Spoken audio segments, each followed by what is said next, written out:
Blue Boy 1, the best laid plans of mice and men. Oh, I love this song, Peter announced. Takes me back, it does, takes me back.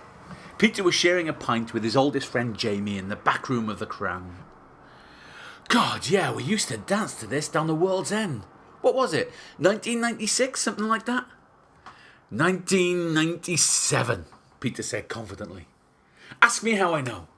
Jamie duly obliged, knowing Peter would no doubt tell him anyway. It was when I was going out with Leah. Remember Leah? Jamie nodded. Ah, Leah. Peter looked off into the distance, misty-eyed, remembering the good times. Probably the best-looking girl I ever went out with. Beautiful she was. Jamie nodded again and added, and probably the maddest. There was no denying that Leah was beautiful, but incredibly highly strung and very high maintenance. And this song, I used to tell her, if we ever had kids together, they'd have her looks but my eyes. This song, said Jamie, looking puzzled. Why? Well, I knew we weren't going to stay together. We certainly weren't going to have kids. As you say, she was a bit mental.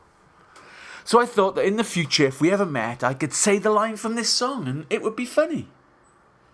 You plan your jokes that far ahead? Yeah, sometimes, yeah.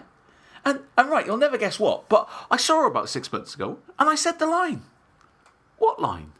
The line from this song. But there's only one line in this song, said Jamie, looking perplexed. I know.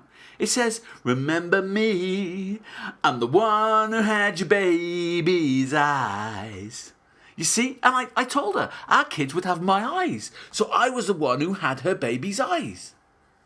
Peter looked hopeful that his friend would see the genius, but all he could see were the cogs whirring in Jamie's brain.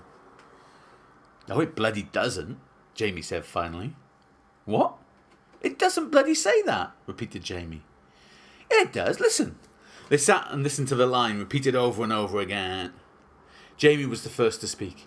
It says, I'm the one who had your baby's eye. Don't be daft.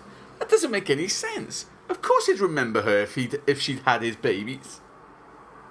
Like gunfighters at the OK Corral, they both went for their phones. A Google duel would settle this once and for all.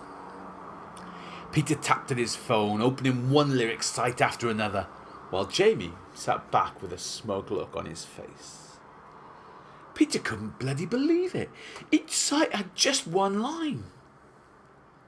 Well, it's no wonder she looked at me blank then, he said, thinking back to his recent encounter with Leah. I'm not sure that's the only reason, said Jamie with a smile. But Peter wasn't listening. He shook his head in despair, gutted that his cunning plan from 16 years ago had become quite such a spectacular fail.